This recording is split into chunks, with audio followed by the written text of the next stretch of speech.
From the Heartland Business and Event Center, nestled in vibrant downtown Jesup, Iowa. See, we're nestled. We're not just placed. Home of Farmer's Day alongside producer Blake Tempus and co-host Dale Rueber. I'm Jim Gillespie. This is the Jesup News for June 29th, 2026.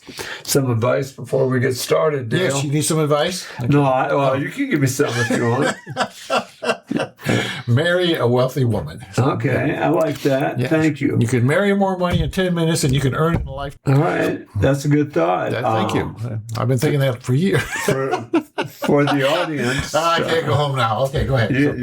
Go ahead. You can go home, you just can't go home after Monday. Oh, I see. Yeah. Okay. Well, yeah, I got a couple of days to smooth things over, don't I? Pack your bags. Okay. Dale and I can teach anybody how to get what they want out of life. The problem is we can't find anybody who can tell us what they want.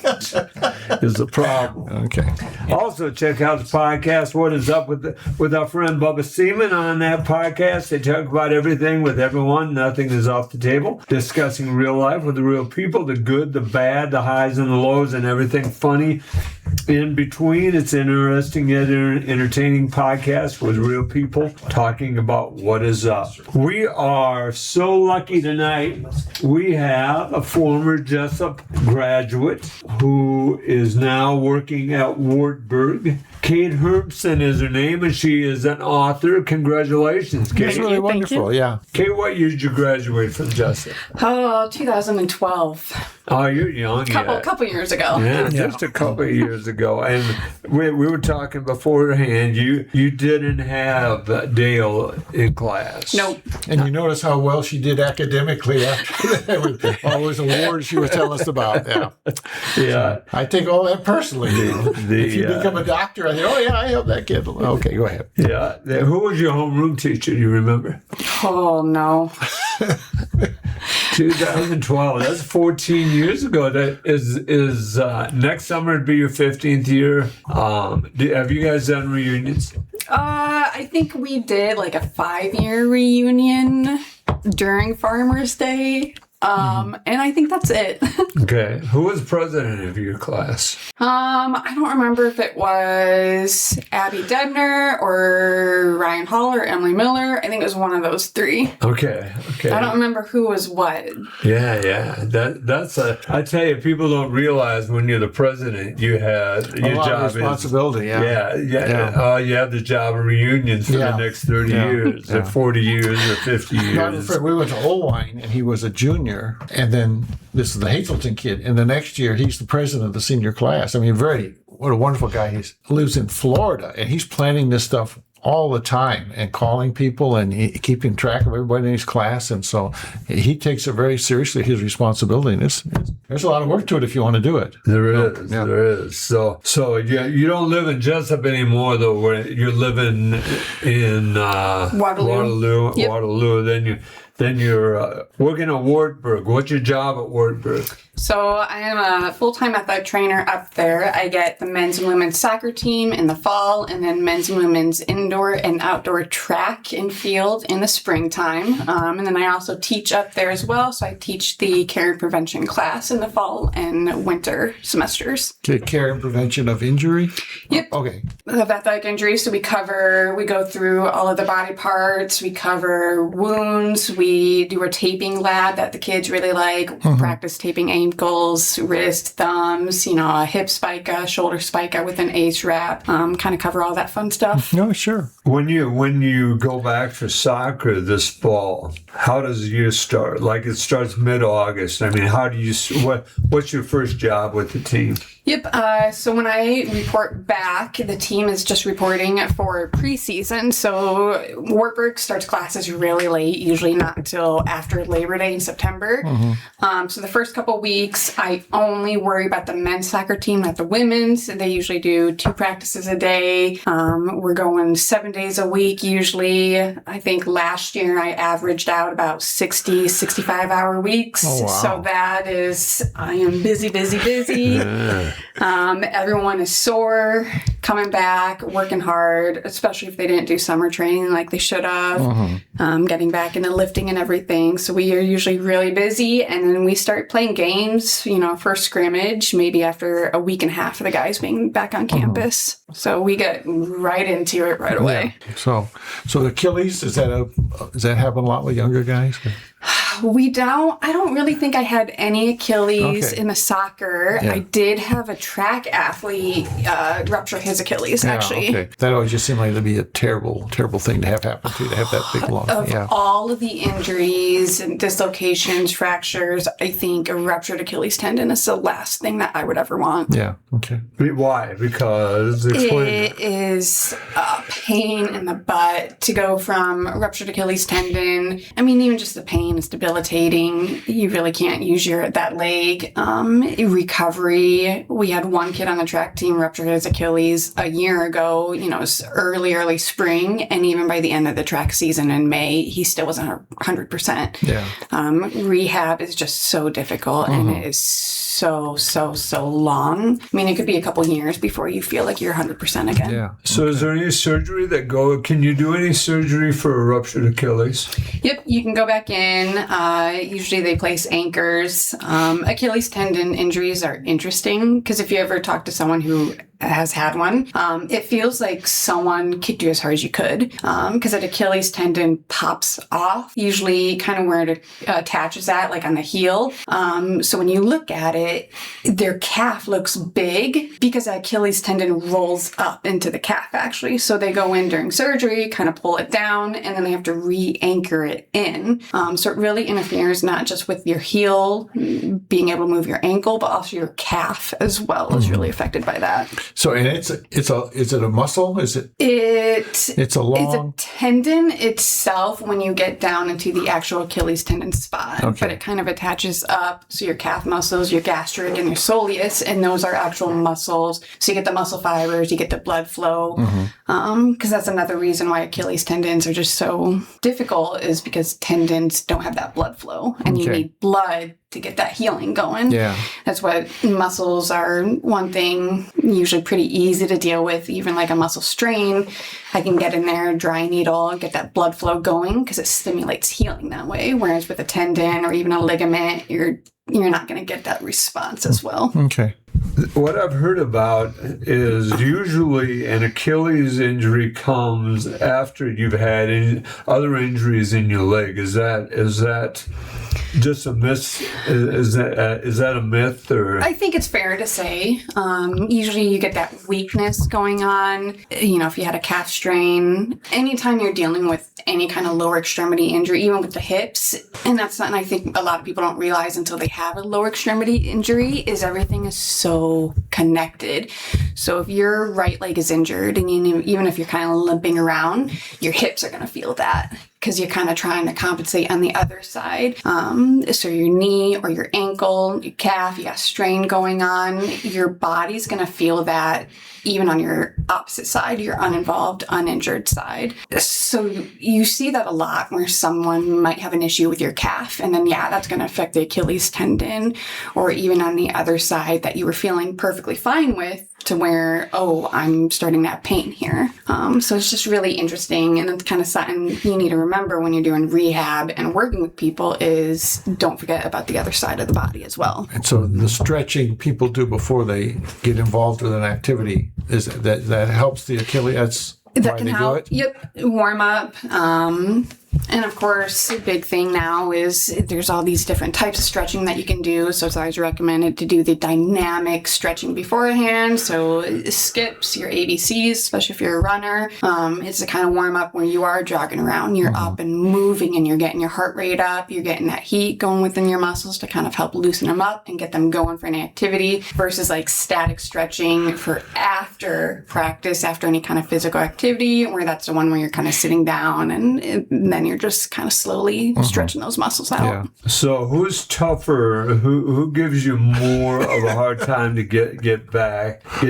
The athletes or the coaches? Oh, I think it depends on which athlete sometimes. If you're dealing with a starter, top athlete, coaches can really kind of hound on you. I had one coach, I had a soccer athlete sprain their ankle, and the next day the coach was already asking, can't you just tape it up? Yeah.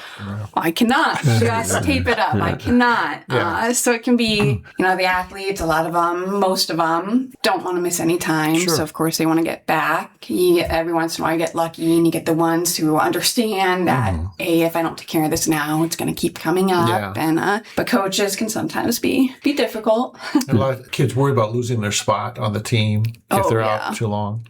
Absolutely. I saw a lot of your posts on Facebook. You guys had a lot of success in track this year. Oh yeah.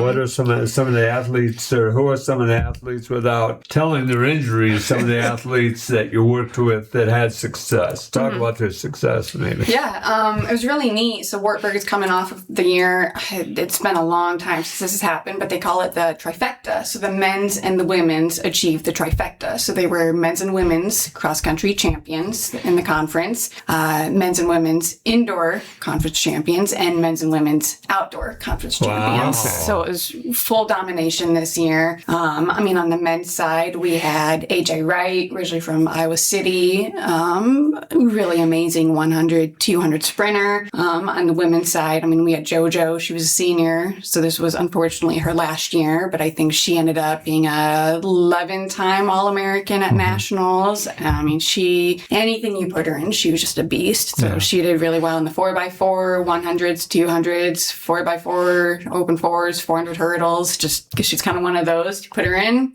she's going to go out and win. Yeah. How many trainers are there on campus at Wartburg? So we have 5 trainers total. We each have our own sport assignments. Like I mentioned, I get soccer, track and field.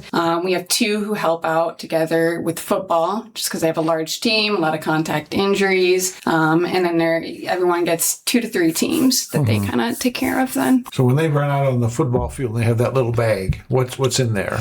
A lot of stuff, like for the one I have for soccer, I have some ace wrap bandages in there. I have a lot of different tape. We have our sticky tape. We have just a white athletic tape. You got your pre-wrap. You got Band-Aids. Anything that you might need in an emergency while you're out on the field is always good to have. Got your gloves in case someone gets any kind of bleeding, any kind of injury, abrasion, anything like that, before we take them back. And then, of course, we get the full med kit or athletic training room stocked up. Sure. They've gone. Does Wartburg have the little tent they go into now, or?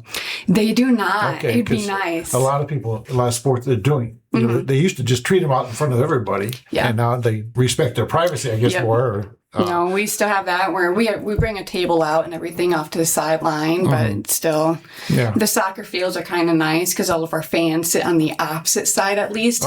My soccer athletes get some privacy, which is nice. Yeah.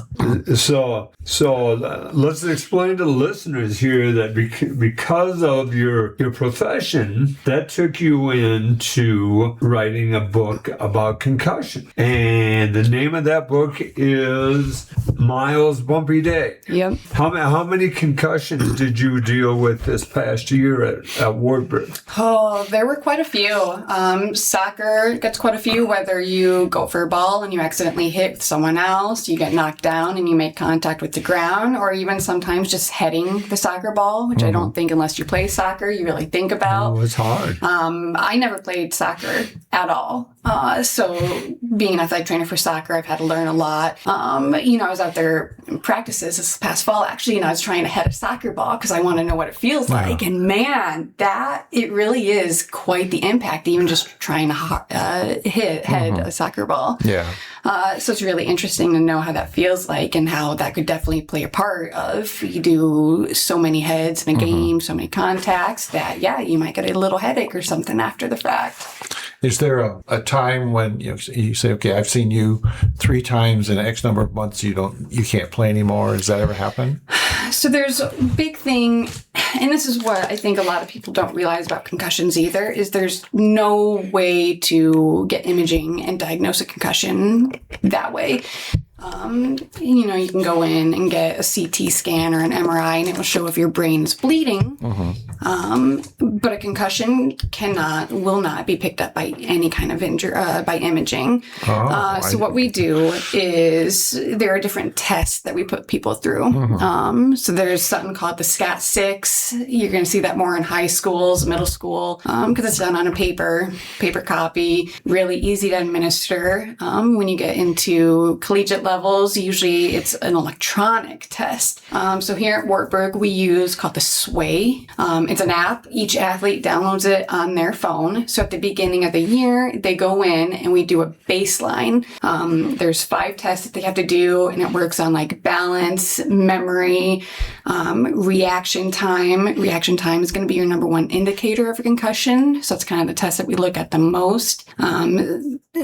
We kind of look through all of those. What's your normal day look like symptom-wise? Are you someone that you kind of get a headache every single day anyways? We want to know about that ahead of time. So everyone fills out the baseline. We make sure they're done. They can't participate in their sport until the baseline is done. If we suspect that someone has a concussion, they take a hit during a game, during practice, they come up to me after the fact, say, Kate, you didn't see it, or we didn't come out, but I'm feeling this. I'm going to say, okay, we're going to sit through and take this test. And then we compare everything, the results of those tests and the symptoms based on their baseline, which is why the baseline is so crucial. Because that's how we diagnose a concussion. It's just based on those symptoms and signs and comparing to the baseline. Sure. Which isn't perfect sometimes. And that's when you kind of have to use your education and your experience on, okay, 2 of the 5 test scores got worse, but you got better on the 3. And that's kind of why I want to look at like reaction time, the number one indicator. I want to look at their symptoms. Because sometimes even if they have a headache, they said in their baseline they don't get headaches, they're a 0 out of a 5, and now all of a sudden they're 4 out of 5 at the symptom scale. Started after a small collision, hit their head, anything like that. I might, looking at their test scores, say, okay, we're going to diagnose you with a concussion, and you have to go into the return to play protocol then.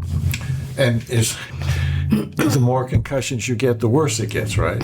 Usually in most people, yes. And that's what we're seeing now in like the NFL and CTE is those concussions add up in generally everyone. I had one soccer player at a different school where they sustained, they believe, their 8th concussion, and they could no longer play their sport ever again. I mean, it was a year and a half later, and they're still dealing with the symptoms of that. But it took 8 before they, did they remove themselves, or were they removed from the sport? I removed them. Usually in most schools, if we don't see, I think it's up at Wartburg, if within 7 days, if your symptoms aren't resolved, you get referred to neuro, or we're getting you into PT, because you can do PT for your brain. Kind of neat. Okay, I know. And of course, then they have to kind of look at everything and go from there. I know you don't do football, but I was always wondering, these kids, I know they want to play football. Is there a class or like the beginning of the season, okay, you need to know about potential brain injury and this sort of thing, and this is the research that's being done, and so they're informed? Does that happen? Or I think it could happen more. And that's when I was getting my master's degree, I did my research with the UNI rugby teams. And people just aren't educated. Even athletes now aren't educated enough. And I think that's a crucial part of it. And especially with them self-identifying, okay, I think I have a concussion, I do need to come out. I think it would help to better educate. So that's something when I get my teams together and we're doing our baseline, I always do my spiel of, hey, you need to take this seriously, and kind of explain why and let them know like it is a big deal. Wow, that's a good place to stop there and take a break here. This is Steve Brown Art Center Podcast Network. We're with Kate Hermsen, and we'll be right back. We're going to talk about Miles' bumpy day when we come back. This is Steve Brown Art Center Podcast Network.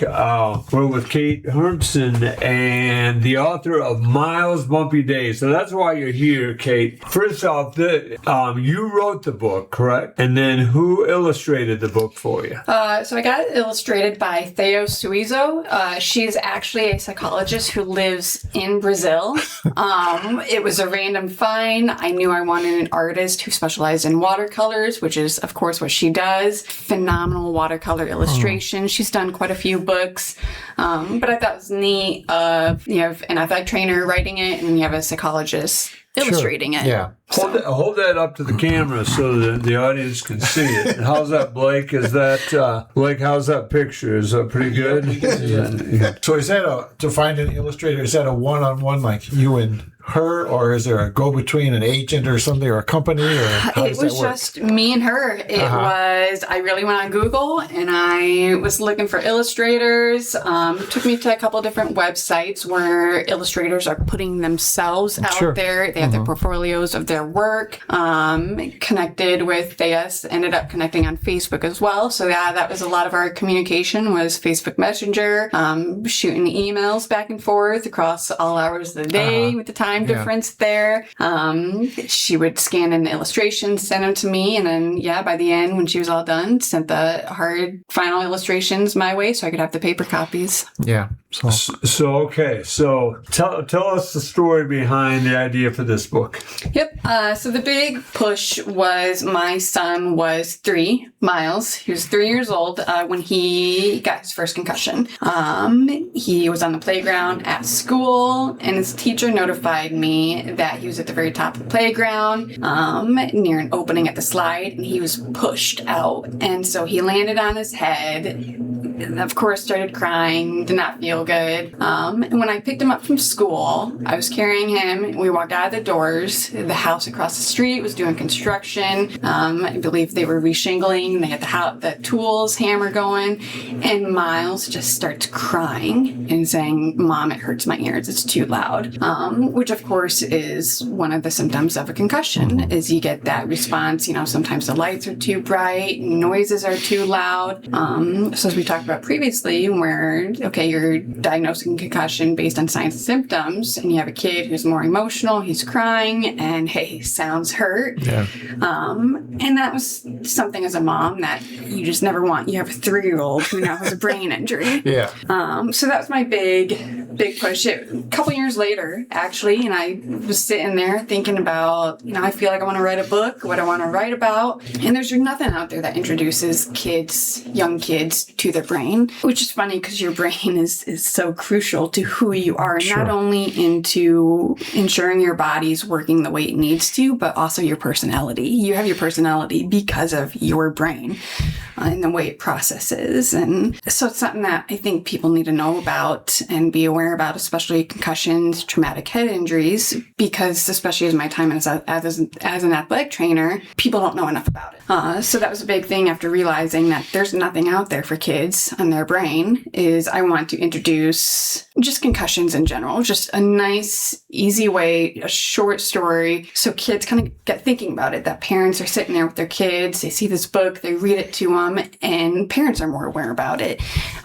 It's a family tool. And it's something that I've even thought about, maybe moving forward, doing other books about, ACL tears. Let's look at shoulder dislocation. Let's look at all these different injuries and kind of dial them back so that we can introduce them to kids.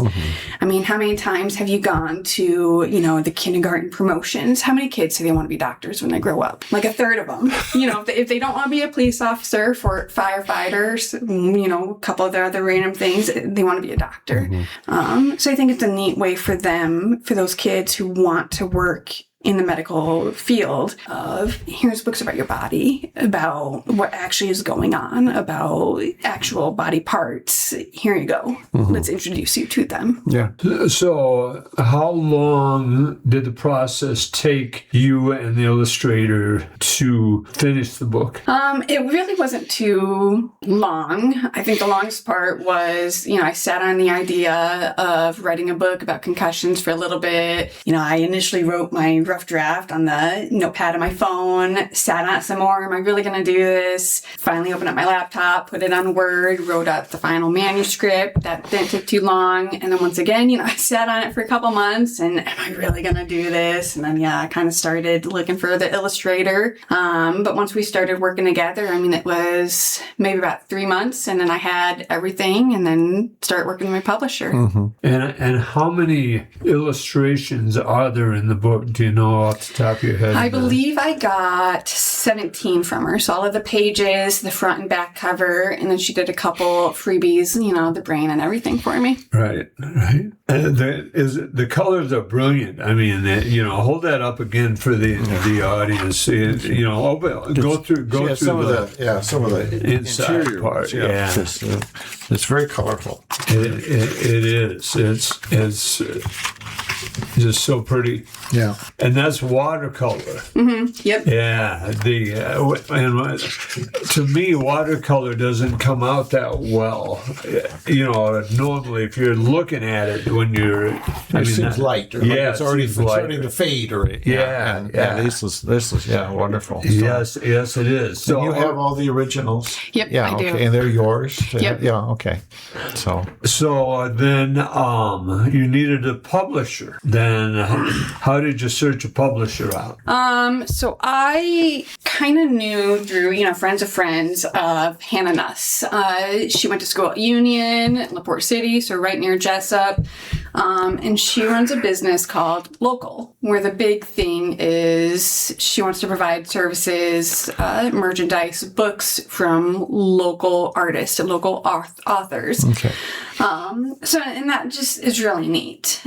Instead of trying to go big or anything like that, I've always loved the idea of shop small, of go for local people, small people. And I think that's just neat is to go into her shop too and everything, or go on the website and just see, okay, authors near me, what have they done? The other children books, other adult books that are on there as well, and just everything that the website has to offer, or the store has to offer. Where is so her store is in LaPorte City. Where about? Give the audience a little direction. Yep. So she actually had her shop in Denver. She's currently relocating, I believe, and I'm not sure where she's going to open it up again. This plan is to, of course, stay local, stay in a small community. Website's still up and running and everything, but I think she hopefully soon is going to plan on reopen a new spot soon. Okay. And it's Hannah Nuss, Nuss. Yep. Why don't you have her on the show sometime, Dale? Nobody told me. Okay. All right. Well, we'll have to work that out. I think, And now we can't find her because she was in LaPorte. Now she's left Denver, so we'll have to get our detective. We got a detective down at the end there, has all kinds of contacts, and he can find her for us. Then where did they publish them at, Kate? Yep. So she published it, and then we actually use a printer in Independence. So we're very local, So we printed it out in Independence. Then you have a binder, or how does that work? Or? They shipped it off to, and I don't even know where they shipped it off to for the covers. And then once they complete the covers, wherever they did them at, then they mailed them off to me. Okay, so they used to sew them in, or I think these ones are all glue, or they do sew them in. Yeah, so they got them sewn in. And that was the people that did the cover. They did that whole thing. Yep. Okay, they put the book together. Yep. Okay, all right. That's was that Signs and More? Or yeah. Was it Signs and More? Okay. And they do everything. They do a nice job. I can't remember how many different organizations I talked to recently that are working with them on a sign of some kind or another. And so How many did you print in the original phase? I got 100 of them in the original phase. Okay. And if you go back, then you have to go to Signs and More, and they have to go through their company and all of that again. Yep, And you have to print another 100 or whatever. The audience knows how to get your book, who do they call? Where do they go, Kate? So even if you go on Google and look up Local Pub Co., Hannah Nuss's website, I think it's called localshopspace.com is the first one that pops up. And it will say on there like the in-store shop, temporary closed, but you can still do all the online shopping, everything that's locally made, all the other authors who have gone through Hannah, and local. Everything is up there that you can go and purchase. So the publisher then? Yep. Well, you can go through the publisher to purchase. Okay. Yep. If the audience typed in Miles Bumpy Day, they could find a way to get it. Yeah. Yeah. The internet's wonderful sometimes. Yeah. So after the initial investment, it's pretty much just, as you sell the books, it's a slow process, I'm sure. Very slow, yes. Yeah. But, you can't just do that and not do anything else. You would have to, there's a period of time in there where you're just kind of in limbo between how you're going to do. And, so you could make your, I had a class at UNI where the book we had to buy was written by the professor. And so you should do that with your kids. Yeah. See? Put that on your the syllabus reading list. Yeah. Yeah. So who has ideas? You're the idea man here. You're right. You're right. Sorry for blaming you for not having Hannah on the line. I'll take that blame. I took that personally. Yeah. How have you got this out there, Kate? What else? I mean, is this first podcast you've been on about the book? This is my first podcast ever. Well, congratulations. Yeah, thank you. Yeah. Starting at the top. What a smart girl. There you go. Yeah. And so then you Facebook and the social media. Yep, Facebook, social media is a big thing. Just kind of pushing it out there, word of mouth. And my professors know about it, and just kind of telling people. Is there such a thing as just walking into Barnes and Noble with 4 or 5 copies and say, "Would you like to?"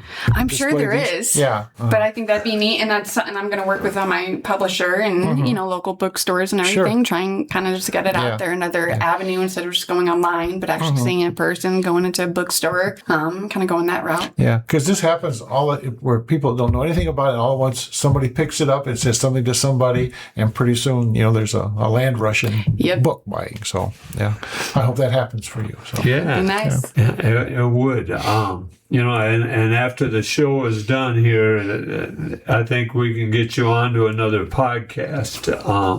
Get the word out. Get the word out for you, Kate. You talked about doing other injuries. What about your manuscripts? Read about writing an adult book. Do you have any ideas that you'd like to do?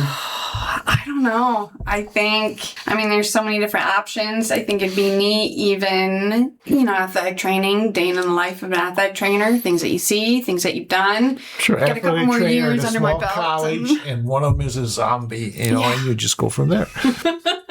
I don't see that, Dale. You don't see that? Well, zombie things are really big sellers. They are one of a kind. Yeah. Okay. I don't the athletic trainer from hell or something, just or sexy athletic trainers. Where do you find them? At Lutheran schools. So your next step with the book is what, Kate? Keep selling it. See how it does. Okay. All right. Keep it simple. Yeah. This is Steve Brown Art Center Podcast Network. We'll be right back. This is Steve Brown Art Center Podcast Network. We're back for the third half of our show, and Kate, so you said earlier you were working on your PhD. Where are you at right now? Where are you working on that at? And a doctor of what, etc. Go on. Yep. So I'm currently working on my PhD at Concordia St. Paul University. Working towards a kinesiology PhD with an emphasis in exercise physiology. So exercise physiology is what is going on at the cellular level while you're exercising. So kinesiology is to know all the bones, right, and the muscles, and how and many the movement, and how many are there? 206 bones. Some people might have more. Yeah. Okay. Some people might have less. In muscles, there are so many, and that's a big thing of being an athletic trainer is you have to know every single muscle, where it originates from, where it inserts at. It helps if you know what nerve runs through it. So there's a lot of memorizing, right? A lot of memorizing. Yes. Yep. Okay. So we need to tell our schools that we still need to learn how to memorize. Yes.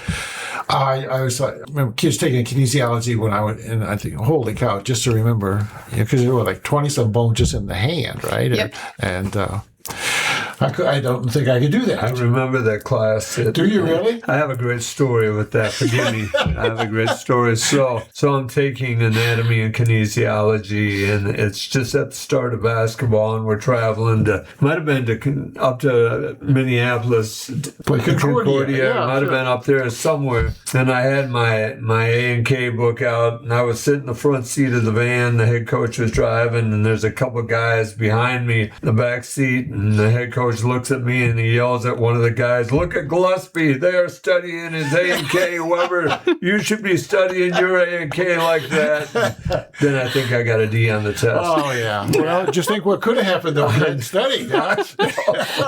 Oh, man.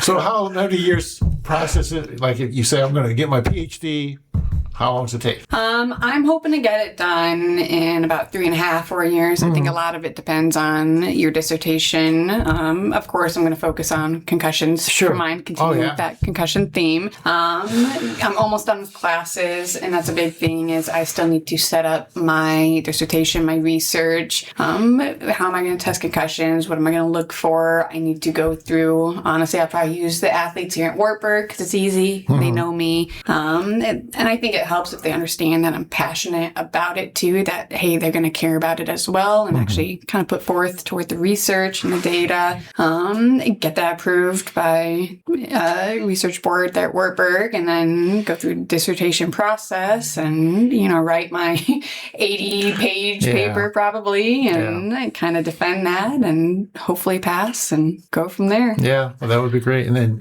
you could do more college teaching. And any aspirations like working with a pro team or anything like that? Or I think that's an ultimate goal of mine is doing research with NFL team, multiple teams, and looking at concussions, looking at possible CTE. Obviously, that's something that's still relatively new in the medical field is CTE. And we hear that more and more and more, and it's coming out, and people are realizing it's such a big issue. There's still not that much known about it. So we're really lacking in research in the area. So I think it would just be super neat to work with those high caliber athletes and investigating that. And even if it isn't CTE specifically, but looking at concussions, looking at their day-to-day life, how those head traumas kind of impact them and just kind of looking at that. Wasn't a South African doctor that gets credit for discovering the CTE or... I think so. There was a movie done. Will Smith played that doctor in the movie. Yep. And again, you don't know how much is true with a movie like that, but it was done about a South African doctor, I think. Yeah, I think so. Yeah. Yeah. You've never heard him speak? Or? I haven't. Yeah. That would be interesting. You would think. Is there a big name in that field right now or someone that this is the go-to guy? Or I don't think there's necessarily one big name. I think there's a few of them. And I think it's hard when you start looking at the NFL and seeing, who they pay to do research for them on the inside. Yeah. And of course, you don't hear their names too often versus those who are on the outside trying to get in to do that research, not through the NFL. Yeah.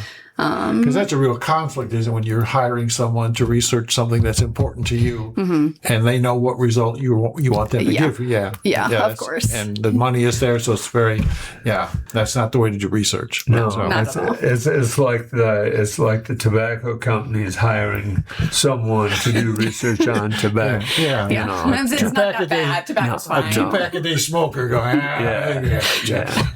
What are some of, we talked earlier, but before we went on air, we're looking for good things here.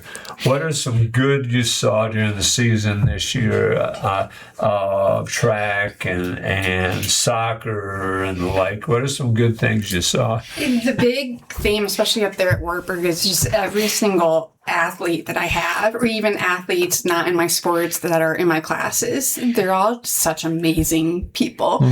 As an athletic trainer, I mean, there are weeks where I'm working 7 days a week. I don't get a day off. I'm at long hours, low pay.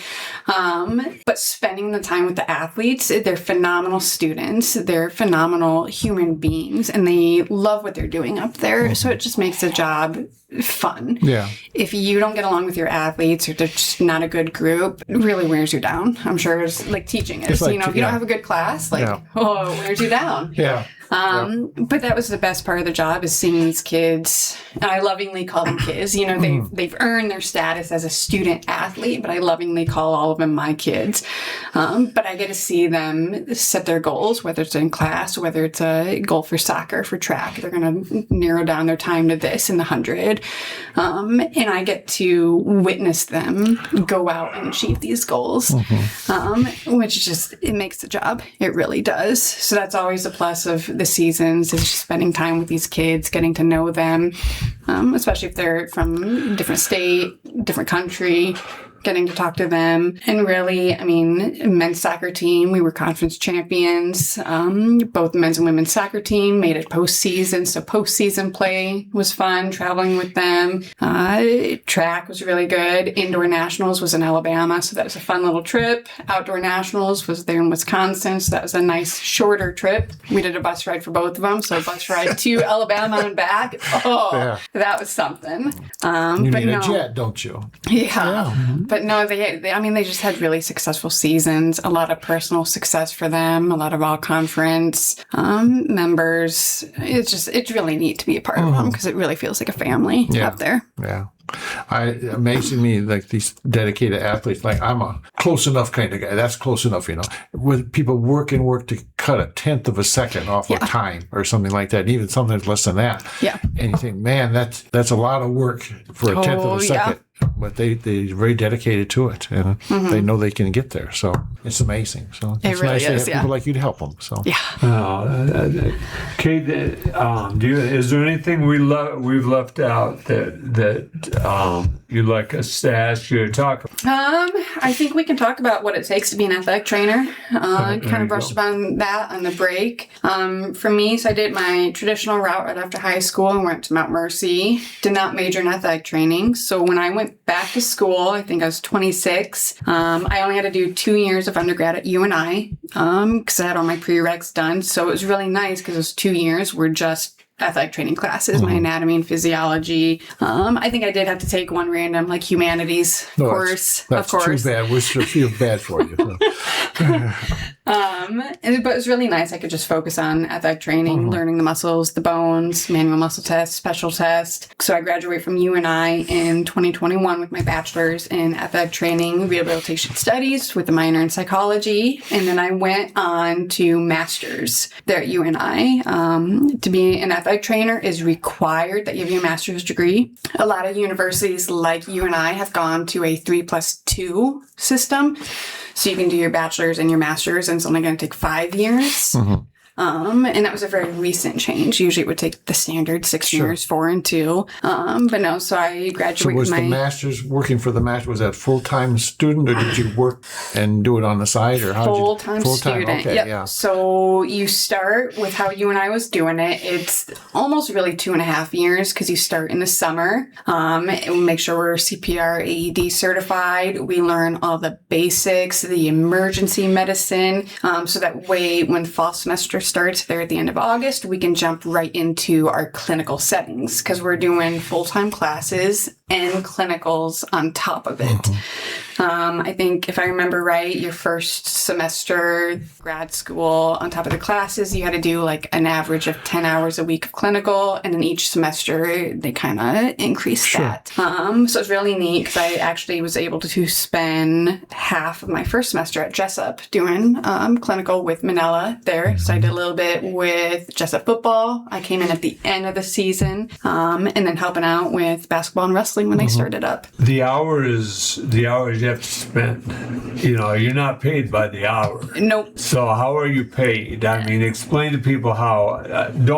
I'm not asking your salary. Don't tell people your salary. I'm asking how you are paid. Yep. So Wartburg, especially with it being in college, we're paid once a month. I'm just paid salary. I have a 10-month contract because I get my summers off, which is really nice. But it's paid out through all 12 months. Okay. So there's like a lot of teaching jobs. Yep. They do it that way. And Yep. So you're working on your master's, you're taking these classes, and then you graduate, you get the master's, and then you can apply for a job then with that. Well, even before you graduate, so to become an athletic trainer, you have to take the nationally certifying exam, which is called the BOC. Okay. And you actually take that before you finish up with classes necessarily, before you're at the end of the second semester of your second year. So you start applying, I think in January, you have to apply to sit for the exam. The way UNI does it is they try to finish up all your classes then in the first half of the semester so that you're done with classes and you have been taught everything that you need to know to try and pass this exam. Yeah. This big, scary, very expensive exam. Yeah.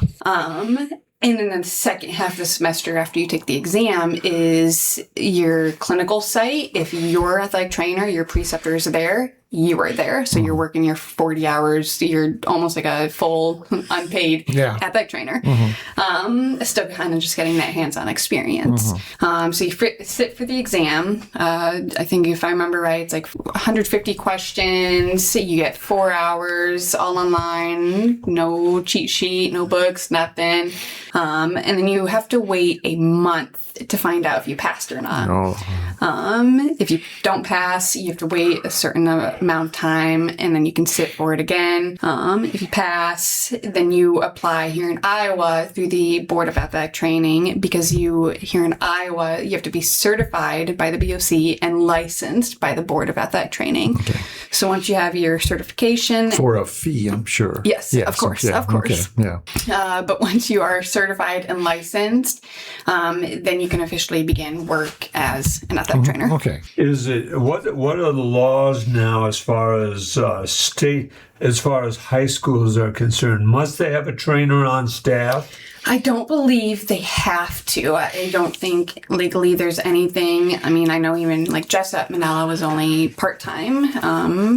But it's nice to see from, when I graduated 14, 15 years ago and no one really had an athletic trainer to it's very rare now to see a high school without an athletic trainer or even a part-time athletic trainer. Yeah, I agree with that. Yeah. Because they really be opening themselves up to problems if something happens. When you're hearing about that more and more now, too, of lawsuits happening. I think there was a big one within the National Athletic Training Association community of athletic trainer covers certain events, lacrosse. There was a huge injury that happened. Kid had to be taken to the hospital. And the school I think the family was considering a lawsuit because there was no athletic trainer. And they really needed that immediate care for their child. Yeah.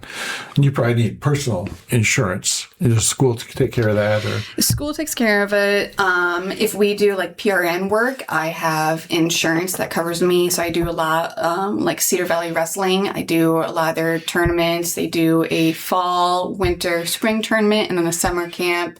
So anytime I'm free, I do that. So for the extra stuff I do have insurance that will kind of help protect me. And is there recertification requirements? Every 2 years, you have to submit 50 CEUs. So you're continually, taking classes, doing lectures. With my PhD, my classes count for some CEUs as well, which is really nice. Last summer, I spent a whole weekend getting certified in dry needling. So that was an in-class. Okay. What is that? Dry needling. So it's kind of like acupuncture. Okay. But not.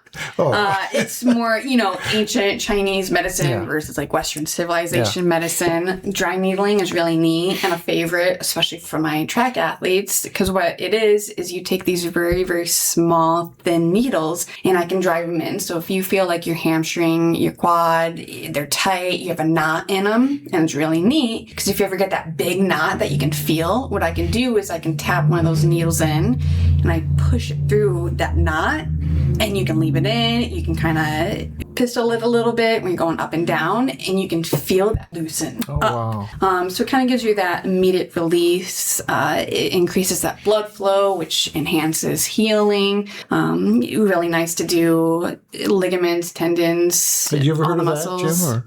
I've seen okay. that. I've seen a chiropractor do that to me. Okay. It's really neat. I love doing it. I do it to myself at home even. There's benefits even to like the face. If you start looking at the side of the nostril, if you have a cold, you're really stuffed up, you can dry needle that spot on either side and it will help stimulate the release of that sinus and everything. Oh. So there's some people, if it works really well, you put the needle in, it immediately starts draining. So it's really neat. Yeah. Yeah. Well, Kate Hermsen, thank you so much Thank for you being very with much. us. Yeah, It's of course. very Thank you for informative. having Yeah. me. A few things here before we sign off. Don't forget, we have Linda Schmidt and Pat McIntosh showing their art at the community room at the Jesup Public Library. Riley Curtis is completing her stint at showing her art at M's Coffee. And on the Thursday, the 25th, Courtney Fresh will be playing the piano at Coffee from 11 to 1. Stop in and have lunch with some of our audience on Thursday, the 25th, and listen to Courtney Fresh. Don't forget, Nick Thomas has his art at Gedney's. The Wandering Table will be in your town sometime this summer, so look for the Wandering Table. Remember, we have the 24-hour Mustang camera sponsored by Joe's Pizza in Independence, and the Hawk camera in Manchester, sponsored by Joe's Pizza in Manchester. The last thing, the little free art house is in Independence, outside of the administrative building of the schools.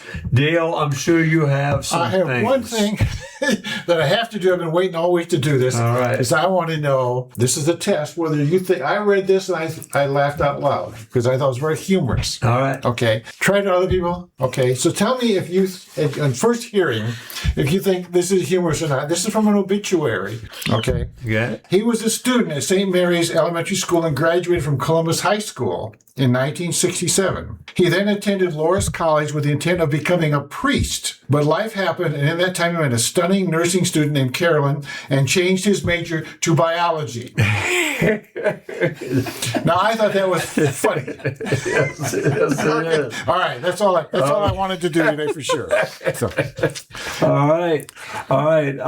We're off to do what we do best. Absolutely nothing here. That's right. Don't forget, if you'd like to donate to the Steve Brown Arts Center, have an idea for an event, go to the stevebrownartcenter.org and follow the link. If you have news or would like to sponsor us, email us at jim@stevebrownartcenter.org or call 319-290-0241 and leave a message. Also check our Facebook page out. Josie Lloyd does a wonderful job with our Facebook page. Thank goodness. I'm Jim Gillespie with Dale Rueber and producer Blake Tempus. Our thanks to guest Kate Hermsen and always to Kelly Haas and Heartland Business and Event Center for allowing us to use their podcast equipment and studio. Thanks to the audience for bringing these stray dogs into your life. And remember, each day is about little victories.